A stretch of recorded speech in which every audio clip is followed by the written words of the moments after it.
All right, so Amnesty International just officially dropped a report that is accusing Israel of being an apartheid state. And even though this report just dropped today, we have already seen an absolutely insane amount of pushback against it, basically using the same taglines that we hear all the time when it comes to giving a criticism of the government of Israel, where people will just come out and say that any critique of this government is anti-Semitic, okay? And we have actual US politicians who are coming out and making this claim that we're going to get into here in a second. But first, I just wanted to give you guys basically the short little rundown of what this report is actually claiming here. But before we get into this, let me just say this up front so people understand. Anti-Semitism is not when you critique an official government or a state for their actions, okay? It's not anti-Semitic to critique the government of Israel any more than it is Islamophobic to critique the government of Iran, which is something that basically no Americans would think is Islamophobic, okay? So, understand that context, understand the difference between a state, a nation, versus, an ethnicity or a religion, okay? Very distinct things, and that's basically going to be the crux of this video, because unfortunately, that's the main pushback that you get when you start to actually level valid criticisms against this government. So here's the basic rundown. They say, Israel's apartheid against Palestinians, a look into decades of oppression and domination. And of course, as usual, I'm going to put this entire report down in the description if you want to read it in its entirety for yourself. They also made a pretty good video here that gives a little, in-depth breakdown of the history of all of this and how this apartheid has progressed over multiple administrations in Israel. But I'm just going to give you guys basically the highlights. So here's where they start off. They say Amnesty International's new investigation shows that Israel imposes a system of oppression and domination against Palestinians across all areas under its control in Israel and the occupied Palestinian territories, and against Palestinian refugees in order to benefit Jewish Israelis. And they say this amounts to apartheid as prohibited under international law. Now, this part, the international law part, is pretty important to all of this, because as you're going to see when we get to some of the critiques of this report, they basically don't mention the actual definition of what apartheid actually is, or what these crimes actually are as defined under international statutes and agreements that we have come to, okay? But this is important because it is a real definition. Apartheid is not just some vague vibe that you get in a country, okay? It's very specific and it's very detailed, exactly what we're talking about here, and that's something that's important to understand, because basically all of the pushback doesn't even take that into account, or doesn't even really talk about the actual substance of the claims that are made within this report. So they continue saying that laws, policies, and practices which are intended to maintain a cruel system of control over Palestinians have left them fragmented geographically and politically, frequently impoverished, and in a constant state of fear and insecurity. And here's the definition that they give for apartheid. They say, the crime against humanity of apartheid under the Apartheid Convention, the Rome Statute, and customary international law is committed when any inhuman or inhumane act, essentially a serious human rights violation, is perpetrated in the context of an institutionalized regime of systemic oppression and domination by one racial group over another with the intention to maintain that system. Now, under this definition, Israel is 100% verifiably an apartheid state, okay? They fit all of the metrics of what is being discussed here in this definition. So if you're going to disagree that Israel is an apartheid state, then you're going to have to refute the actual specific claims that we're about to get into right here. So here are just some of the rundowns of the basics of why they call them an apartheid state. So they start here with fragmentation into domains of control, saying that in the course of establishing Israel as a Jewish state in 1948, Israel expelled hundreds of thousands of Palestinians and destroyed hundreds of Palestinian villages in what amounted to ethnic cleansing. And since then, successive governments have designed laws and policies to ensure the continued fragmentation of the Palestinian population, and Palestinians are confined to enclaves in Israel, the West Bank, and the Gaza Strip, and refugee communities where they are subject to different legal and administrative regimes, and this has had the effect of undermining family, social, and political ties between the Palestinian communities and suppressing sustained dissent against the apartheid system. And it also helps to maximize Jewish-Israeli control over land and maintain a Jewish demographic majority. They continue saying dispossession of land and property, saying that since 1948, Israel has enforced massive and cruel land seizures to dispossess Palestinians of their land and homes. And although Palestinians in Israel and the occupied Palestinian territories are subjected to different legal and administrative regimes, Israel has used similar land expropriation measures across all areas. For example, since 1948, Israel has expropriated land in the areas of strategic importance that include significant Palestinian populations such as Galilee and Negev and Nakab,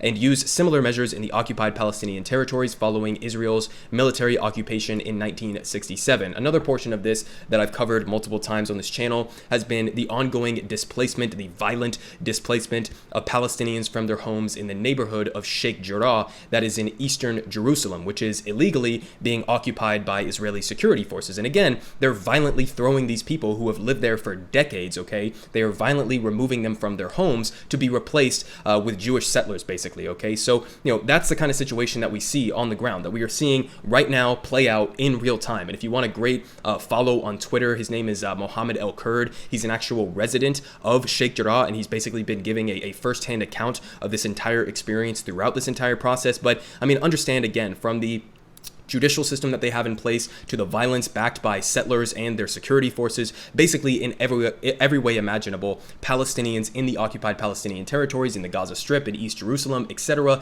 they're all facing this same type of discrimination. So they continue here saying that segregation and control, pointing out that Israel denies Palestinian citizens their rights to equal nationality and status, while Palestinians in the occupied Palestinian territories face severe restrictions on freedom of movement, and Israel also restricts Palestinians' rights to family unification in a profoundly discriminatory manner, saying that, for example, Palestinians from the OPT cannot gain residency or citizenship through marriage, which Jewish Israelis can. And they also point out the economic and social rights portion of this, saying that decades of discriminatory allocation of resources by Israeli authorities for the benefit of Jewish Israeli citizens in Israel and Israeli settlers in the occupied Palestinian territories compound these inequalities. For example, millions of Palestinians inside Israel and East Jerusalem live in densely populated areas that are generally underdeveloped and lack adequate essential services such as garbage collection, electricity, public transportation, and water and sanitation infrastructure, and that Palestinians across all areas under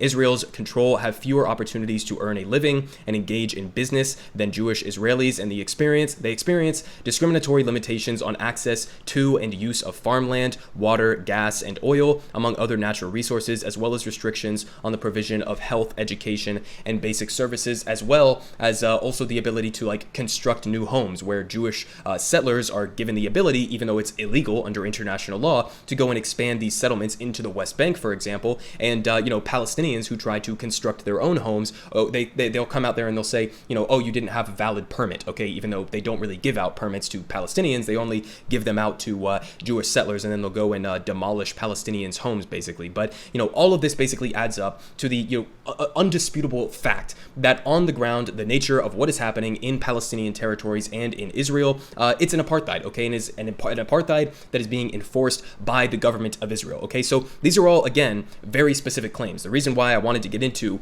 some of the specifics of that is to make that point, because it's not vague, it's not up in the air, it's just, this is what's happening on the ground, and what's happening on the ground fits the legal definition under international law of apartheid, okay? It's not even really something you can argue against unless you want to come out and make completely bullshit, disingenuous arguments like Representative Richie Torres did. Now, he's not the only one who's been coming out and saying this, but he was just the one that I happened to see first. So he said, calling Israel an apartheid state, as Amnesty has done, is a lie. The hysterical demonization of Israel will do nothing to alleviate Palestinian suffering. It will only incite hatred for the world's largest Jewish community amid violent anti-Semitism. So, first of all, what you're doing here is downplaying actual anti-Semitism that does exist, okay? Anti-Semitism is a very real phenomenon that has existed for centuries, okay? That is a fact. But this is not anti-Semitism. It's not any more anti-Semitic to critique Israel than it is Islamophobic to critique the government of Iran, okay? They're governments. They're not ethnicities.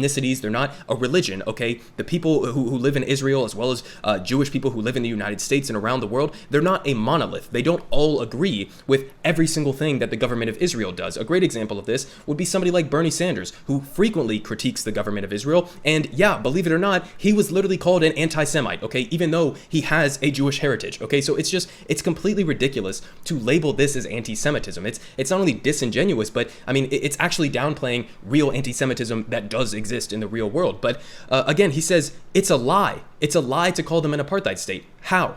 How? Do you have any specific claims to undercut what they're pointing out in this report? Do you have anything substantive at all to say that it's a lie? In what way is it a lie? He just doesn't He doesn't provide any justification whatsoever for it actually being a lie, and he just comes out there and says that. Now, the piece that he actually linked down to here from Times of Israel, okay, I read this entire piece. Now, I'll link this again in the description if you want to go read it for yourself, but in this entire piece where they say Israel blasts Amnesty UK for anti-Semitic report accusing it of apartheid, okay, in this entire piece here, where they give a million different statements from people like the foreign minister, Yair Lapid, and a bunch of other Israeli authority figures, etc., nowhere in this entire article do they even address the definition of what apartheid is under international law, or any of the specific claims that we just got into as to why Israel is an apartheid system, right? Any of these, the fragmentation into domains of control, the dispossession of land and property, segregation and control,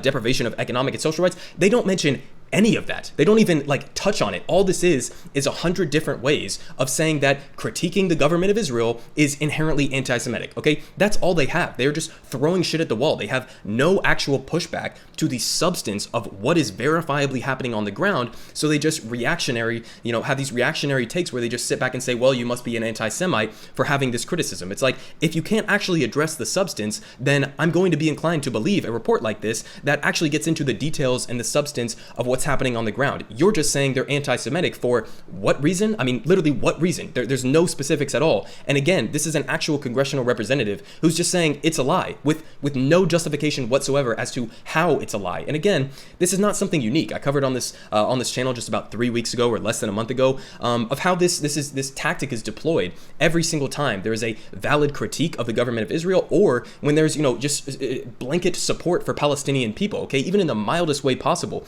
We saw this just a couple weeks ago. Again, Emma Watson's pro-Palestinian Instagram post sparks anti-Semitism spat.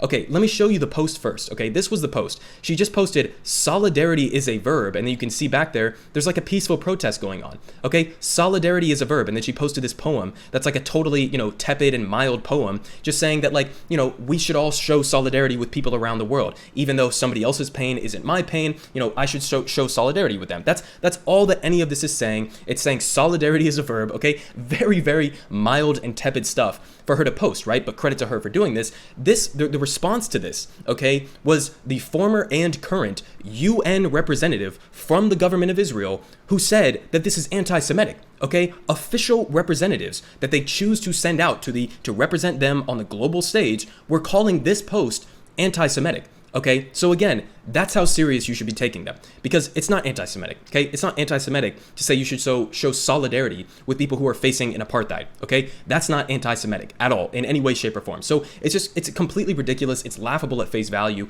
and this is the type of criticism that you get when you have nothing substantive to push back on the actual fact that you are indeed an apartheid state. Okay, so at the end of the day, what is the solution to all of this? Well, first and foremost, we as Americans, or at least I'm an American. I know I have somewhat of an international audience, but as an American, okay, the very bare minimum that we can do is what's pointed out here by the single Palestinian American representative in our entire Congress, Rashida Tlaib, who says U.S. foreign aid shouldn't go to apartheid governments, period. I mean, period. That should not be a controversial claim. And somehow it is a controversial claim because we live in the United States where Israel is deemed, this perfect ally of ours who can do no wrong, and we can never criticize them. We can never, even debate having some sort of a metric for should we be giving them military weapons? Should we be giving them the types of aid that we are giving them right now? There's never even any debate on that. There's never any real questioning of that. But that's the bare minimum that we could do, okay? We have a significant degree of leverage over Israel with the amount of